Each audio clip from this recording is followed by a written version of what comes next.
माझं कोणीतरी ऐकून घेतलं पाहिजे ही भावना. मग ते एखादा अधिकारी असू देत, एखादा शिपाई असू देत. तुम्ही जर दररोज असं काही निरीक्षण केलं असेल, तुम्ही तुमच्या कार्यालयात जर काम करताय आणि कार्यालयातून जाताना तुम्ही तुमच्या खाली ऑफिसच्या खाली असणाऱ्या दादांशी फक्त नमस्ते दादा, चला काका येतो येते असं जरी म्हणालात ना तरी त्यांना खूप छान वाटतं. त्याच्यानंतर तुमच्याबद्दलचे जे त्यांचे व्ह्यूज आहेत ते बदलतात. कधीतरी त्यांना असं वाटतं की माझ्या घरात काय होतंय ना ते सांगावं. याबद्दल पण एक छोटासा प्रसंग सांगेल की एकदा मी माझ्या ऑफिसमधनं खाली उतरत होते आणि आमचे जे ड्रायव्हर काका आहेत त्यांनी हेअर डाय केलं होतं. आणि मी त्यांना म्हणलं, काका आज फार तरुण दिसताय हो तुम्ही.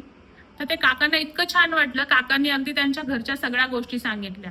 का तर त्यांना ते माझ्याशी बोलताना सुरक्षित वाटलं, सेफ वाटलं.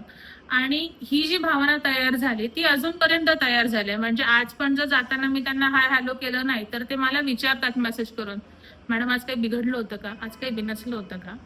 पण तो जो बॉन्ड तयार झाला तो फक्त त्या एका कन्व्हर्सेशनमुळे, एका कम्युनिकेशनमुळे तयार झाला. आणि असे अनेक कन्व्हर्सेशन जर आपण तयार करत गेलो तर तुमच्याशी बोलायला येताना कुणाला भीती वाटणार नाही आणि त्यांच्या मनामध्ये ती एक भूमिका किंवा ते जे तुमचं एक स्थान आहे.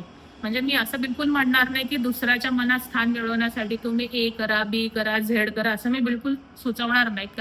कदाचित तो माझा अधिकार पण नाही.